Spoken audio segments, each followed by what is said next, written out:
Hey everybody, welcome back to The Practice. And this is our time when we gather together with South Orange County Church and we talk about how to put into practice the things that we're learning and the things that God is teaching us. And so over the course of these last few months, we have been trying to get into a rhythm of we have our church come together on Sundays and we meet together and have a great time. And then during the midweek time, we get together by our small groups or by our identity groups, which we're trying to develop some new language there. And our identity groups meet and remind one another of our identity in Jesus, and we put these things into practice in a really great way. So that's what this video is about today, and I'm hoping it's going to be helpful for you. So I wanted to talk to you about some things that we're going to do this week to put that into practice. But before I get there, I need to back up a little bit, and I want to talk to you about what's going to be happening this coming Sunday. But before I even can get there, I want to back up and talk about just a couple other important dates that are coming up so that we have them all on our mind. First of all, April 17th is Easter Sunday. What a great time to really celebrate Jesus and the resurrection. So we have some great plans coming up for that, which I'll let you know about soon. But on Friday, April the 15th, we're going to be having a Good Friday service that Friday night at the building. It'll be South Orange County Ministry, the North Orange County Ministry, and the Spanish Ministry. We might have the Central and Coastline join us, but we're just not sure yet. But we're going to come together, and I'm really excited actually about our plan for the Good Friday service. And I think it's going to be something different and very memorable for you. And I want you to come, and I think you should bring your friends. And I think it's going to be a really special time. So that's Friday, April the 15th. So that's looking ahead into April. If I look at this week, though, there's something really big happening for our junior high teens and our high school teens and all of their parents.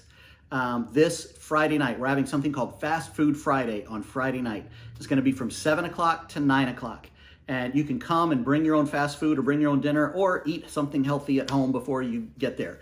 Because when you get there, we're going to have an ice cream bar set up and it's going to be all ready to go, because who doesn't love sugar on a Friday night? It's going to be awesome. So everybody's going to come in on Friday night. We're going to have ice cream and we're going to talk together about kind of reimagining and then together building a healthy youth ministry culture here. And just so that we can be using the same language, making sure that we have the same goals and understanding the same things as we're moving forward. And so I'm really excited about that. Because we want everybody to come on Friday, we're not going to have a midweek for the high school teens or the junior high teens on Wednesday night. No midweek on Wednesday, Fast Food Friday on Friday. So that's the schedule.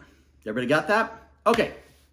So now I want to talk to you a little bit about this coming Sunday. This coming Sunday, we are not meeting at 10 Goodyear Building at the Orange County Church of Christ building in Irvine. We're not having our service there this Sunday. Our plan all along has been that the last Sunday of the month, if we're meeting together in person, the last Sunday we would not meet in person, and that we would have our small group or our identity group services. The Central has been doing this, last year they called it Salt Sundays, because the idea was that we would go out and be the salt of the earth in our neighborhoods, in our backyards, and just take the gospel out of the building into our communities. So that's what we're wanting to do this coming Sunday. And so as you are, preparing for that and thinking about that, I just wanted to remind you, don't come to the building on Sunday. We're going to be within our small groups.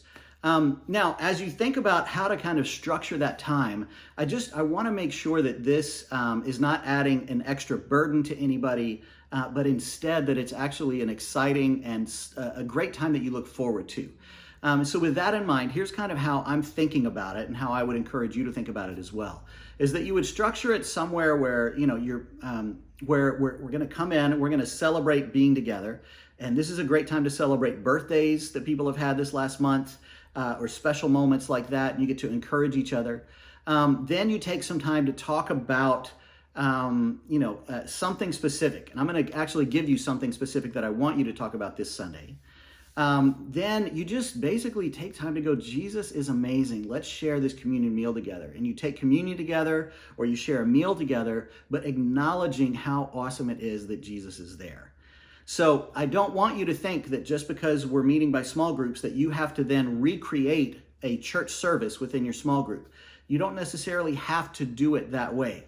So I just want to take that burden off of you and make sure that you are going into this time. This is fellowship time. This is celebration together time. This is when we get to come to Jesus together time.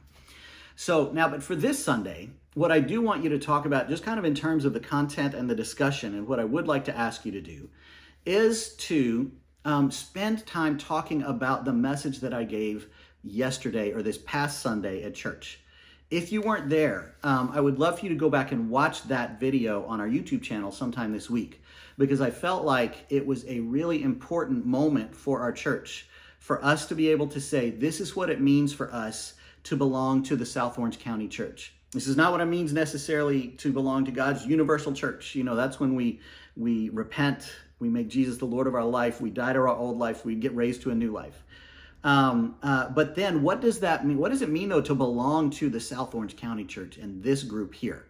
So I talked about 4 things, and we talked about love, that we want to love one another. And that's when we're in our small groups. We come together in our small groups so that we can show that love to one another. And we work on those relationships, and we work on working those things out, and forgiveness and all of that stuff. And then we give of our time, but we also give financially to this ministry. If you belong to the South Orange County Church, then you will give financially to support this ministry.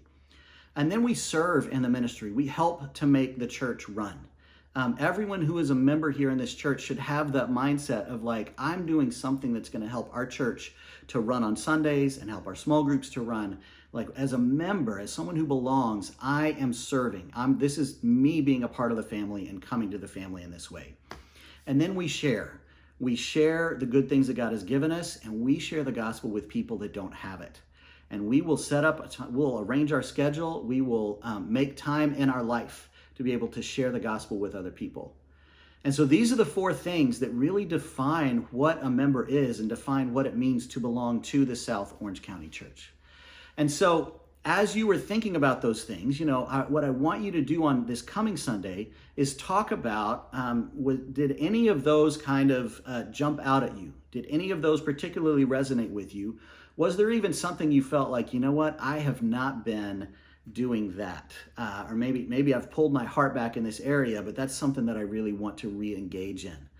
What did God bring up for you, and where do you feel like that you can really grow with that? So we want to talk about loving, giving, serving, and sharing, and what that means within the South Orange County Church, because that is kind of what we would all want to expect from one another as we do our church life together. So that's what you can talk about this coming Sunday as you have your SALT Sunday services, or your small group services, or your identity group services, however you want to call it. But that's the plan for this coming Sunday. So hopefully that is helpful and makes sense. Okay, so now on to part 2. Here's part 2. I want to talk about what to do tonight as you go into your identity groups, whether it's tonight or some other time this week. My goal really is for us to be able to kind of slow down and make sure that everybody has the time to catch up with the practice videos that we have been putting out over the last month. There's been a lot of great things that we're talking about healthy devotion to one another and how we engage with that. We've spent some time talking about healthy confession and really growing in the area of healthy confession. I was very encouraged. I talked to a brother on Sunday that was like, man, this healthy confession thing has been so good for me. He said, we were really consistent, me and my partner, for several days. He said, then we got offered, but I really want to get back on because it was really helping my heart to address these things on a daily basis. And so I believe that this is really important. I don't want to move past it too quickly, because I want to be sure that we take the time to really focus on developing a new habit. Now, confessing and being open, for those of us that have been around the church for any length of time, that is something that we kind of know that we're supposed to do, and many of us are in the habit of doing. But we are introducing this in a new way and some new parts about it, or new ways to do it. And so I don't want you to just immediately go, oh yeah, I know what that is. I know how to do that. I want you to intentionally, kind of follow this pattern and see what happens when you follow the pattern, and see, what God will do with that. Even as I look at, some of your groups, like I said, have been really doing this and it's going well. Other groups, like our group, we're kind of in fits and starts at the moment. We were in Panama, we were out of town, the Pelizzeris had the grandbaby. And so it was like there was a lot of things and we haven't quite gelled on it. And so I want to make sure, even for our small group, that we have time to catch up and really implement this in a good way, and that we're not just moving past it like, oh yeah, that was another idea. That was some suggestion that they put out there last month, but now we're on to something else. I want to really drill down on this and make sure that we can implement this and apply it well. Here's something that I'd like to add to it. As you're thinking about confession, sometimes it might feel a little awkward to sit down and just go, okay, it's my turn. Here's the stuff I need to confess, and then you start talking. So I want to add something called the blessing prayer at the beginning. And the idea is that, okay, so like my partner's Rich Zapp. So if I sit down with Rich and it's going to be time for me to confess, then in that moment, I would ask Rich to actually pray for me, pray a blessing over me in a sense. So just take a moment, be quiet, and then pray for me and pray for my heart to be able to kind of get into a great space. And then whatever God puts on his heart to pray, he prays. He says amen. And then that creates the environment where the Spirit is there and working. So then I can hopefully be able to share the things that are going on with me. And then afterwards we have the moment of silence, and then he prays for me again afterwards. And then we would switch, and I would pray kind of a blessing prayer for him, and then he would be able to talk about the things in his life, and then I would have a moment of silence and then pray for him. So I think if you can implement that, try that, and see if that adds anything to the experience for you. So as you're getting in your groups tonight, if you've already got your partner set up, then maybe what you could do is go ahead and split up and just have a great time of prayer and confession together. If you haven't been able to kind of, land on something that is working for the group yet, take the time to do that tonight and find who can meet with who can commit to doing this with who, and get that set up and talk through that. And then, just kind of let the Spirit catch us up with all the things that we have been talking about. So that's what I want you to do tonight. Guys, I'm really grateful because I feel like that our church, the South Orange County Church, is growing. We're growing in the grace of God. We're growing in our love for one another. We're growing in our relationships with each other. There are different pockets where there's some situations that aren't quite working, or there are issues, and we're going to deal with all of those. We're getting there. But overall, the church is really doing well, and there's good things going on. There's people studying the Bible. There's a lot happening. So I just want you to take that into your groups tonight, into your identity groups tonight, knowing that God is moving in our church, and we just want to keep in step with the Spirit. So that's it for this practice video. Love you guys, and we'll see you next week.